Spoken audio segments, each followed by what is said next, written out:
Eu quero ver. A luta se fortalecer. Eu quero ver. A mudança acontecer. Eu quero ver. Como será afinal quando o povo descer o morro e não for carnaval? Olá, tudo bom? Começa agora mais uma edição do programa Eu Quero Ver, uma produção da Central Única dos Trabalhadores de Alagoas. E no programa de hoje a gente vai mostrar uma palestra sobre a Reforma Agrária e a Constituição Federal de 1988. A palestra foi destinada para os estudantes de Direito, onde eles se mostraram bastante interessados no assunto. Acompanhe. A Justiça Federal em Alagoas, por meio da Escola de Magistratura Federal da 5ª Região, Núcleo Seccional em Alagoas, promoveu na tarde da quarta-feira do dia 14, mais uma edição do projeto Quinta Jurídica, com o tema Reforma Agrária e a CF de 1988. Os palestrantes foram o juiz federal e professor de Direito Constitucional Antônio José de Carvalho e Tácito Yuri, que é professor de Ciência Política da UFAL e promotor de Justiça do Estado de Alagoas. Na palestra foram abordados 7 temas, entre eles a origem da propriedade privada na humanidade, concentração de terras no Brasil, histórico das leis, reforma agrária, o tratamento da Constituição Federal de 1988, conjuntura atual da reforma agrária no Brasil e no mundo e, por último, a atuação do Executivo, Legislativo e Judiciário.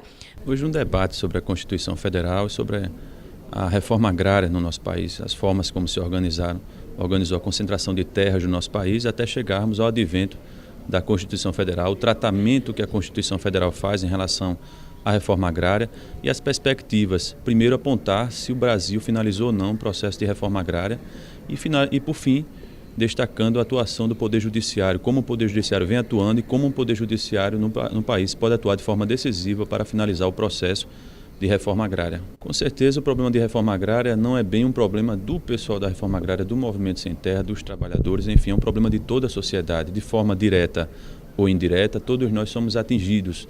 A situação de desemprego causada no país pela dificuldade, pela falta de reforma agrária final no nosso país, a dificuldade de emprego, desemprego, ele atinge de certa forma toda a população e de forma indireta mesmo aqueles que estão empregados, eles são atingidos, quer queira pela violência, pelos problemas sociais, pelo caos nos serviços públicos de saúde, de educação. A falta de emprego, de estrutura faz com que a economia não se movimente no nosso país.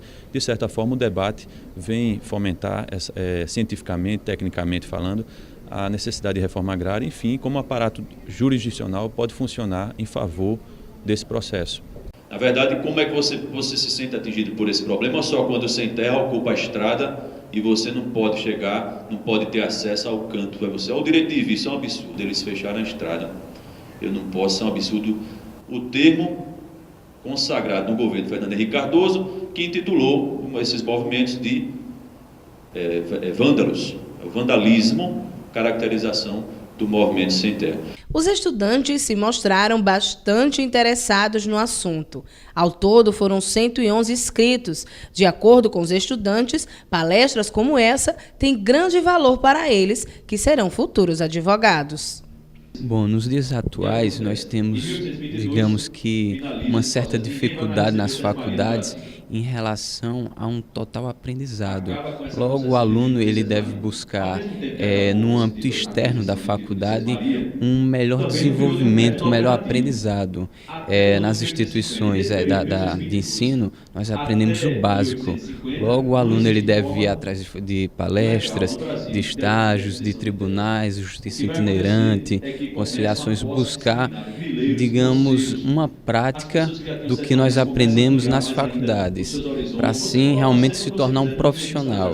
É importante principalmente porque esse tema não é muito abordado na faculdade e as pessoas veem a reforma agrária como uma coisa que não nos atinge diretamente, só quando, por exemplo, fecha a rua algum movimento de sem terra, mas a gente tem que ver de uma forma mais profunda a respeito do tema, porque a falta de emprego gera violência, então é um problema de toda a sociedade.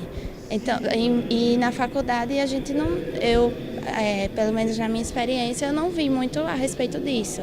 Eu acho muito importante que aqui na Justiça Federal seja promovido palestras com esse tema, assim como reforma agrária, temas democráticos, né? Para não ficar só aquela questão formal do direito, né? Acho que esses temas atuais, temas que interessam a sociedade como um todo, acho que sempre deve ser colocado aqui nas palestras, né? Para uma formação melhor do estudante de direito, porque o que a gente vê por aí, que até aquelas matérias que se você tinha na grade curricular como movimentos sociais, hoje muitas faculdades já suprimem, né? Então, às vezes o cara chega na faculdade, o cara vem às vezes de uma redoma e lá ele só vai pegar teorias e ele não vai conhecer movimento sindical, não vai conhecer movimento sem terra, movimento estudantil, movimento negro, movimento gay. E eu acho que um tipo de palestra dessa, que fala sobre reforma agrária, um tema tão relevante, isso vem a suprir um pouco dessa deficiência acadêmica das faculdades em geral. Pois é, gente, vocês acabaram de conferir aí uma palestra muito boa, não só para os estudantes de direito, mas para toda uma sociedade, que às vezes fica criticando sem saber mesmo o que está falando. E agora você vai ficar com as notícias sindicais que acontecem em todo o Brasil com o Jornal da CUT Nacional. Acompanhe. Nos dias 12 e 13 de novembro, a CUT promoveu em São Paulo o Encontro Nacional do Macrosetor Serviço Público. Foram discutidos, entre outros temas, a regulamentação da Convenção 151 da OIT, Organização Internacional do Trabalho, a Previdência Pública e a organização sindical no setor público. É um acerto que a CUT está tendo nesse planejamento que nós construímos, construindo os macrosetores. Por que é importante? Porque você, além de discutir as questões internas, quando você expande para uma questão fora da CUT, você amplia a condição da CUT dar respostas mais efetivas aos problemas que ela tem. É um debate muito amplo, né? Um debate que demonstra claramente que o serviço público é essencial para o Brasil, em que muitas das vezes os governos não têm prioridades em relação a isso, e que nós precisamos valorizar o trabalhador e a trabalhadora do serviço público para que a população tenha serviço público de qualidade. O serviço público no Brasil, com honrosas e raríssimas exceções, tem sido sucateado. Nós até reconhecemos que o governo federal tem apresentado alternativas que procuram valorizar o serviço público, procura ampliar o quadro de funcionários públicos, ampliando a construção de escolas, de universidades, etc. Mas essa não é uma realidade nacional. Na maioria dos estados do Brasil, o serviço público tem sido sucateado, uma dificuldade enorme para fazer processos de negociação democrática. Portanto, nós vivenciamos uma realidade muito difícil a nível nacional. Por isso que esse debate que a CUT está fazendo procura, de uma certa maneira, armar cada vez mais os nossos sindicatos para fazer um enfrentamento cada vez mais forte em relação a uma situação tão difícil e, ao mesmo tempo, eu acho que faz com que a central sindical também receba influência das demandas dos servidores públicos para que ela também possa fazer o enfrentamento da classe trabalhadora brasileira. O debate no macrosetor público ele está dentro de uma estratégia articulada com o planejamento da CUT nacional e das CUTs e dos ramos, na perspectiva de nós atuarmos enquanto classe trabalhadora sobre os vários problemas, não só dos próprios trabalhadores e trabalhadoras, como também dos problemas do Brasil como um todo e suas várias políticas.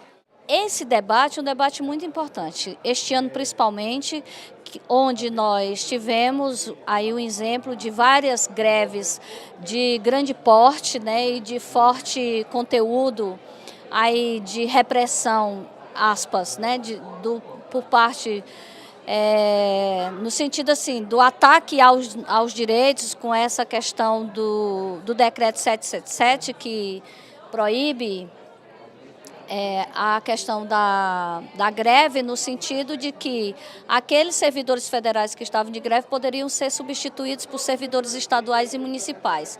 Nós somos totalmente contra, a CUT declarou isso, soltou nota contra isso e agora nós estamos solicitando que a Dilma, nossa presidenta, retire, né, imediatamente esse decreto e que dê continuidade ao processo de regulamentação da negociação coletiva. Acho que o mais importante é que o setor público, pela primeira vez, as 3 esferas de contratação, que são os servidores públicos municipais, os estaduais e os federais, nesse momento, dentro da CUT, começa até a pensar qual é a forma de organização que você quer, discutindo as suas grandes demandas. Quais são as grandes demandas dos servidores públicos?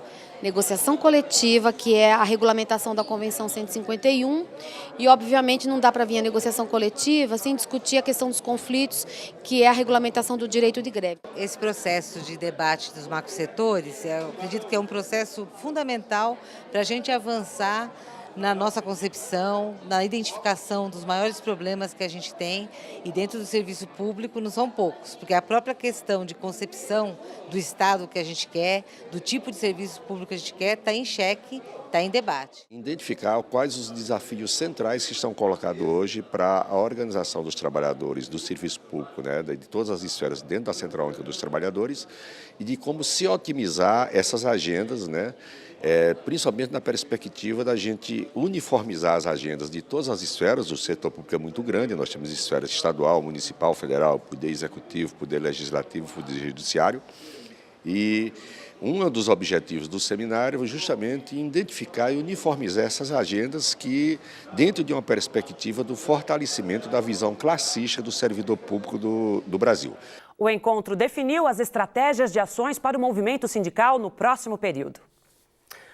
Na última quarta-feira, a CUT, juntamente com outras entidades, realizou um ato em solidariedade aos trabalhadores de Portugal, Espanha e Grécia.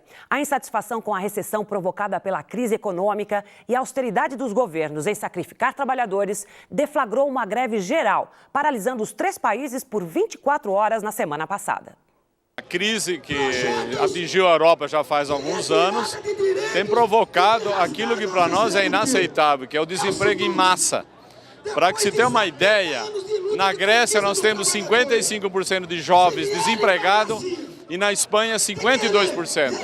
Além disso, eles estão fazendo reformas trabalhistas que retiram direitos e, não satisfeito com isto, ainda enfraquece a organização sindical, quando eles alijam as centrais sindicais e os sindicatos num processo de negociação. Como isso é um mal que tem sido causado à Europa, Estados Unidos e numa boa parte dos países do mundo todo, nós temos um receio muito grande que essa crise seja importada, atinja o Brasil e a América Latina. E é por isso que nós estamos aqui fazendo esse ato. A crise europeia tem provocado uma perda de direitos, ataque aos empregos, ataques aos salários, com planos de austeridade que são comandados pela chamada Troika. É assim que o movimento sindical europeu designa 3 instituições que aplicam planos de austeridade. O FMI, vejam vocês, o mesmo FMI, né, que fez a sangria da dívida externa aqui na América Latina, o FMI, o Banco Central Europeu, comandado basicamente pelos alemães, e a própria União Europeia. Essa Troika tem imposto, por exemplo, na Grécia, redução de salário do funcionalismo público de 35%. Em Portugal, o desmantelamento total da proteção social. Na Espanha, o aumento da idade da aposentadoria de 65 para 67 anos. São só exemplos. São pacotes de uma brutalidade terrível que buscam salvar os grandes bancos, salvar as multinacionais, em detrimento das condições de vida, de trabalho e de salário da classe trabalhadora. É por isso que a CUT tomou a iniciativa de convocar todas as outras centrais sindicais brasileiras para se manifestar na data de hoje, 14 de novembro, diante dos consulados da Espanha e de Portugal, para expressar nossa solidariedade à luta dos trabalhadores europeus e para dizer que continuamos dizendo: não são os trabalhadores que devem pagar o custo dessa crise com seus empregos, salários e direitos. Que paguem aqueles que a fizeram, os grandes bancos, as instituições internacionais e as próprias multinacionais. A nossa preocupação é de que as políticas públicas, os investimentos sociais, o papel do Estado seja valorizado e não como eles estão fazendo, que é no sentido ao contrário, é no sentido de reduzir o papel do Estado, é no sentido de retirar direitos dos trabalhadores, e essa é uma política que nós já assistimos aqui no Brasil, não deu resultado em vários países da América Latina. Nós tivemos a aplicação dessas políticas neoliberais durante a década de 90, aumentando aumentou o desemprego, aumentou a privatização, aumentou a precarização das condições de trabalho e somente nos últimos 10 anos nós conseguimos reverter essa situação. E essa situação só foi revertida com o papel do Estado como indutor do desenvolvimento, forte investimento nas políticas públicas e políticas sociais, gerando mais emprego, gerando mais renda, e essa é a saída para a crise, na nossa opinião, e não essas medidas que estão sendo adotadas pelos financistas, pelos grandes conglomerados financeiros e pelas grandes multinacionais que estão acontecendo na Europa. Trabalhadores da educação de Minas Gerais estão indignados com o projeto de lei que altera a rotina e a carreira da categoria. O projeto apresentado pelo governador Antônio Anastasia não contempla o piso salarial para a categoria, congela salários e aumenta a jornada de trabalho. Beatriz Cerqueira, presidenta da CUT Minas Gerais, conversou com o Jornal da CUT sobre os problemas. Desde 2008, existe uma lei federal que estabelece que parte da jornada, no mínimo 1/3 dela, que é a jornada do professor, deve ser fora da regência para atividades, para hora atividade. O governo de Minas até hoje não implementou a lei, ou seja, Minas não cumpre uma lei federal. E o projeto de lei em questão propõe essa regulamentação para 2013. Qual é o problema? O governo quer regulamentar aumentando a jornada do professor na escola, através do que é chamado na carreira de extensão de carga horária. Ao invés do Estado contratar mais professores para que o professor tenha mais tranquilidade, tenha esse tempo fora da sala de aula, ele vai dar esse tempo fora da sala, mas ao mesmo tempo vai tornar obrigatória a extensão de jornada. Então aumenta a carga horária do professor. E não é isso que nós defendemos. Para uma educação pública de qualidade, é necessário que você tenha garantido esse tempo do professor fora da sala de aula, sem obrigá-lo a aumentar a sua jornada de trabalho. Esta é a principal crítica. Nesse momento, o Sindiúti conseguiu um processo de discussão junto à Comissão de Administração Pública da Assembleia Legislativa e a nossa expectativa é que, através dessa discussão no Poder Legislativo, a gente faça as alterações necessárias para que o projeto fique de acordo com os interesses da categoria e da comunidade escolar. A CUT Pernambuco participou de diversas ações em defesa dos direitos dos servidores públicos estaduais. As categorias reivindicam diversos pontos negligenciados pelo governo do estado na mesa de negociação. Os servidores realizaram uma panfletagem e mostraram a revolta com a demora nas negociações.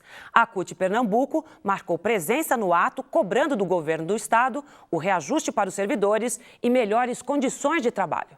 Há todo um processo de negociação que vem acontecendo junto ao governo do estado. Primeiro, o governo do estado, e com o reajuste do salário mínimo que acontece a partir de janeiro, parte dos servidores públicos estaduais vão estar recebendo menos de um salário mínimo. O governo do estado nega a grande parte do conjunto dos servidores públicos o vale transporte.